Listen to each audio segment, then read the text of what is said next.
the early life of a caterpillar, it is so small that it's like a needle in a haystack.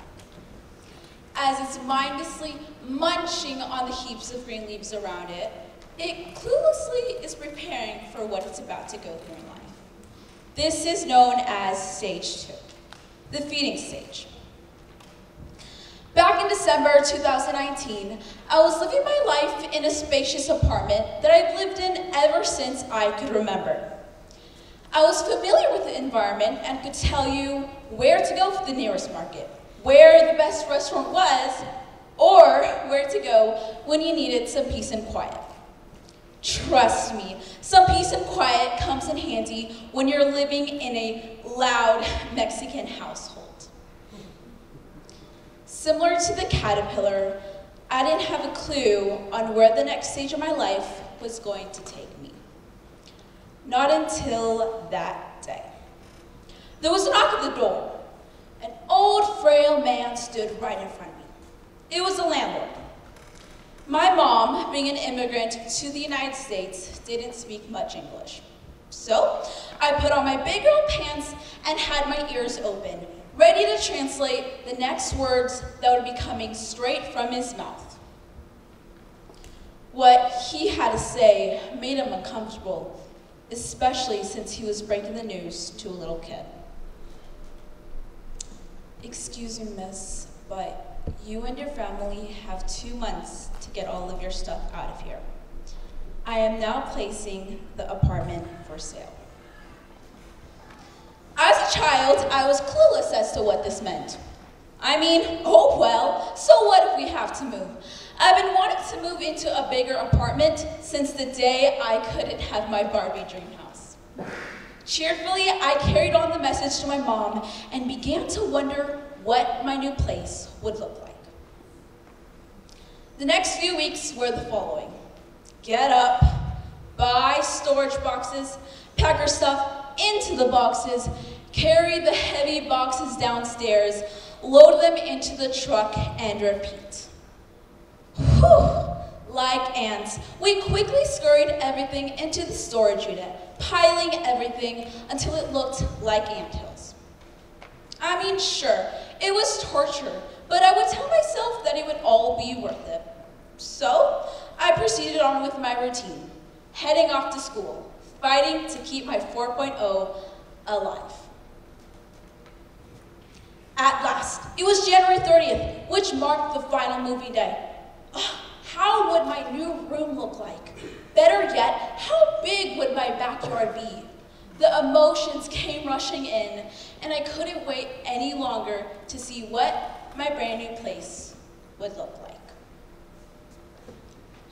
However, that day, my dad told me words that shattered my reality. He said, "Candy, we don't have a place to stay." Tilting my head with confusion, I replied along the lines of, "What do you mean? What about the house, the yard? What could you possibly mean that we don't have a place to stay?"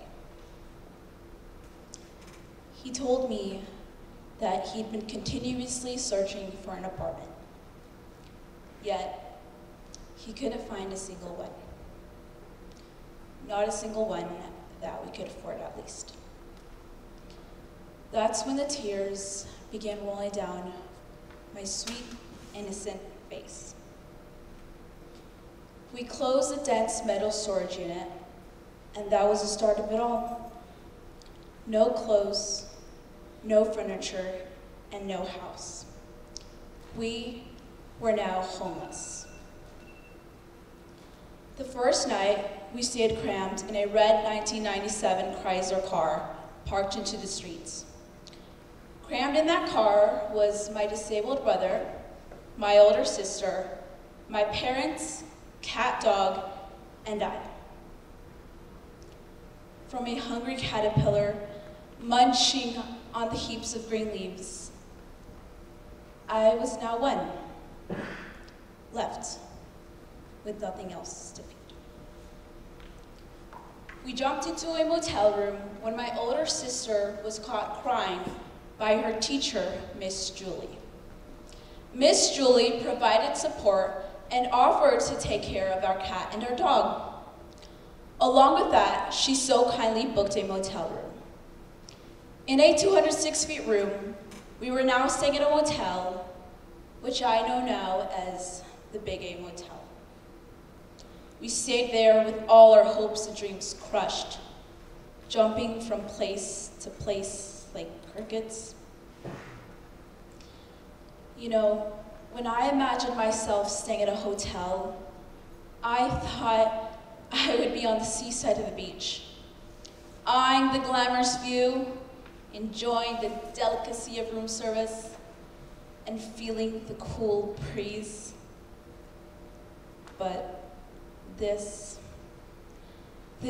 was nothing like I had dreamed. After that experience, we were set up with an organization called Operation Wormwishes. An unfamiliar guy came to greet us inside our room. He introduced himself as Tyrone Jackson, a name that I could never forget. He sat my family down and wanted to discuss. "Look," he said, "I understand that you all feel defeated right now, but I want you to know that I've been in your position before.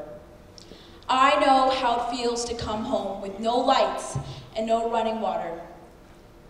And I know how it feels to have everything taken away from you. But trust me, it gets better." He then turned his face towards me and looked at me straight in the eyes. "What's your name?" I'm Candy." "Well, Candy, I want you to tell me about yourself." "Okay. Well, I'm Candy. I'm a studious student at Tustin High School, and I'm currently in track." He said, "Candy, I want you to promise me something. Once you're in the Olympics, running in that track field with a pocket full of money, I want you to remember me and help those who are struggling like you once were." To be clear, I don't think I will be in the Olympics running in that track field, becoming the next Usain Bolt. But I can promise you that I will keep that promise till the day that I die. That night, Tyrone lit up a spark of hope, and the once tears were now becoming into illusions of my bright future.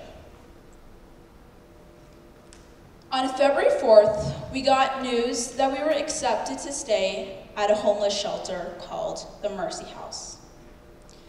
This is when I entered my third stage. In a caterpillar, this is the stage where it's almost full grown.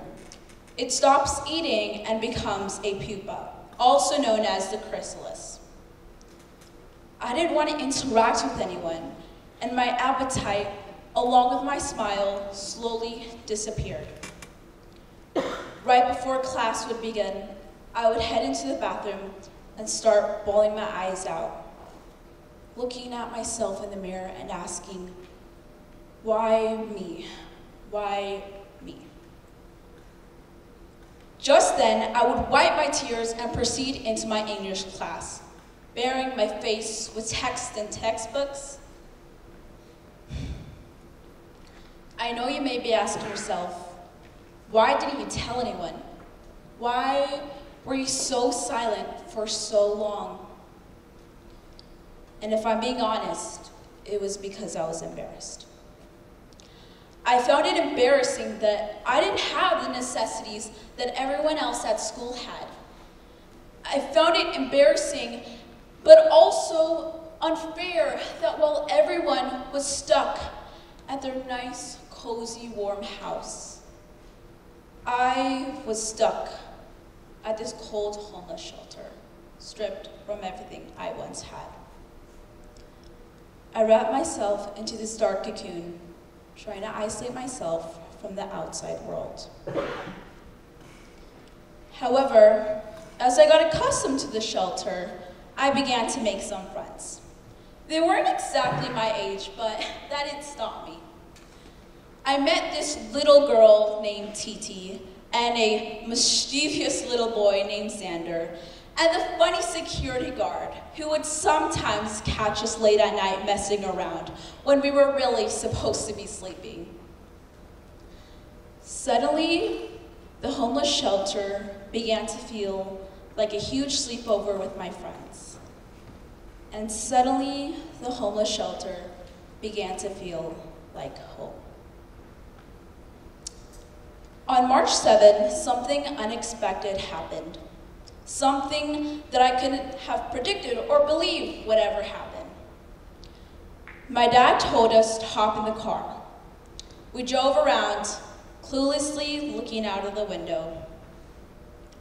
But that was until we passed by green, gorgeous parks, crowded with plump ducks and geese, as well as the blue, crystalline watered lakes, and the sycamore trees, an unfamiliar place that I wish deeply could be mine one day. But that was when the car came to a stop. We stopped right in front of a house. Confused, I asked, Dad, why are we here?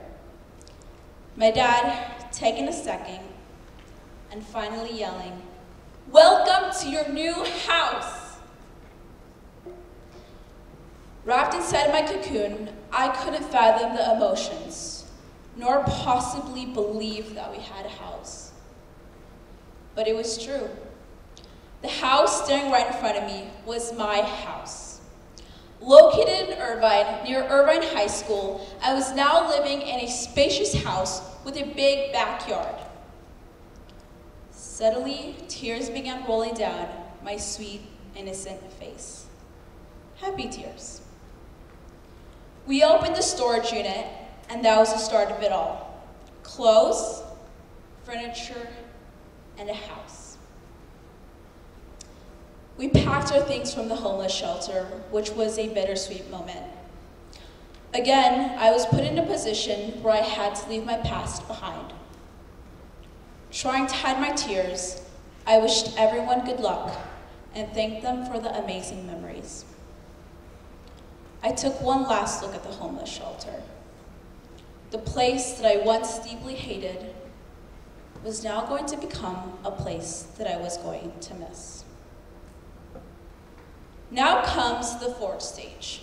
The caterpillar emerges from its cocoon and becomes into a beautiful butterfly. At last, I was free, able to roam, and everything that I once needed, I now had. But part of me will always be forever thankful for that experience. And although you may be asking yourself why, well, it's because of this experience that I am the person that I am today. And it's because I always remember to quote, "The harder the battle, the sweeter the victory." To this day, I'm able to soar high above, and my family is able to do the same by my side. My parents have created their own business, which grants us to live a good life. And my brother Miguel has many surgical opportunities to make him walk again. As for my sister is the happiest she's been, fighting day and day out for her goals and dreams. And well, as for me, I'm at Irvine High School, soaring higher than I've ever soared. Not a day goes by where I don't silently whisper a thank you to the universe, as well as a thank you to Miss Julie, my parents, and lastly, Tyrone. To this day, I have kept my promise and have volunteered at numerous homeless shelters. I have also done my best to give a helping hand towards my friends and my community. You know, I hope to go back to the Mercy House and give them this speech, because I too understand how it feels to have everything taken away from you. As they follow up with their journey, I hope to see them become into beautiful butterflies just like I did.